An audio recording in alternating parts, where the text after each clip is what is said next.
soll eine Sünde mit Zavi Schuli im Gemini mir was am Wochen wir Alein die Team soll am Wochen wir fehlen schon gut ich glaube da kommt es man kann leben Amen. Rashi at the beginning of the Parsha cites Chazal that Yisro had 7 names. One of the names that he had was Yeser, which means in addition, something that was added. The reason why he was known as Yeser because there's a portion of the Torah that was added due to his suggestion, his advice to Moshe. The Torah tells us that Moshe was sitting and he was adjudicating the various cases among the Jews themselves, and the people were standing from morning till evening. And Yisro observes this, and he feels that the whole procedure, the whole approach is inappropriate. So Rashi cites Chazal,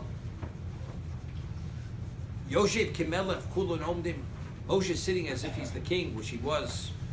He had difficulty accepting this. He was actually not acknowledging proper respect to Klal Yisrael. And he admonished him for this.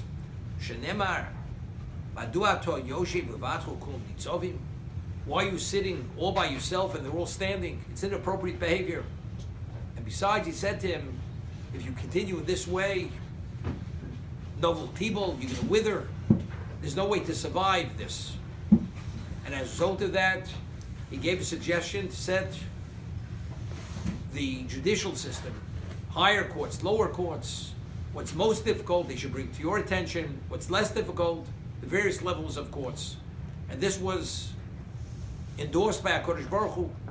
So this is why he's referred to as Yeser. He added a portion to the Torah. Now the question is, but what was Moshe's understanding? Moshe felt evidently that it wasn't considered a disrespect. It wasn't an abuse of people, having them stand all day to wait for them to adjudicate their cases. Meaning, the reason why HaKadosh Baruch Hu endorsed Yisro's suggestion wasn't because Moshe Rabbeinu did not appreciate the status of Klal Yisrael, therefore he was not treating them appropriately. The novel tibul, the Medrash tells us, ultimately would have come to that. He was with it was too difficult. He had to share the burden. And therefore only the most difficult, that's what he would deal with.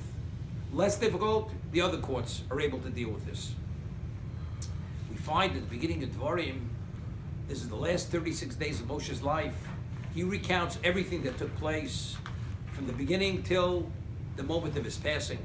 And he recounts everything, and he rebukes them. Now, one of the things was what this particular instance, when Yisro had advised them to set up the judicial system, the various courts, the higher courts, the lower courts, the Jews immediately, they embraced it, and they felt it was a phenomenal idea. But Moshe says to them, who is it better to study from?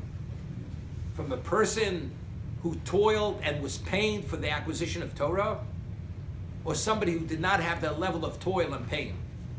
Isn't it better that you should study from me, that I was pained and I toiled for Torah with greater levels of pain, of deprivation?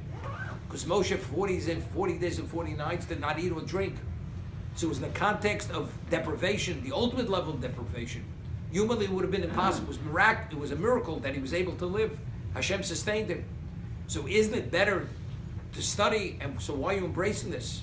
Evidently, because you have other intentions. That factually, you'll be able to bribe another judge. Me, you know you can't bribe. You can't pull the wool over my eyes. Their eyes, maybe yes. Therefore, that was the rebuke. It's not considered Zilzul Shel Yisrael. What would be analogous to this? A person needs a very specific operation. And there's only one surgeon that's able to do that operation. And many people need that operation. And people wait in line. You can say the surgeon, by having people wait, is abusing the people because they have to wait? I mean, he's the only one who's qualified to do that kind of surgery. Moshe Rabbeinu, because of his dimension of understanding and his level of representation, he was the only one that was able to communicate an impact on Klal Yisrael at a very singular level of impact, of effect. Yisro didn't understand it. You have to adjudicate. If you adjudicate, you're going to wither, and it's inappropriate. Why they should wait? Someone else is able to adjudicate it. But when somebody else adjudicates it, it's not the same thing. Even though it may be the same verdict, the same ruling, but the interaction being exposed, coming from Moshe Rabbeinu, and hearing his voice, seeing him, and speaking to him, presenting your case to him, you're a different human being. You're a different Jew afterwards. You're impacted differently. That Yisro didn't understand. Because Chas v'Shalom, Moshe Rabbeinu would be mizalzel, he would mistreat, he would underestimate, undervalue T'kfol Shel Yisrael, that Am Hashem, they're the ultimate, the gods, they're the princes, the God's children. But again, because Yisro didn't understand this, therefore he had this critical point and he admonished him, but ultimately the reason why Hashem did endorse it was because of novel Tibol, because it was too difficult, because ultimately he would wither.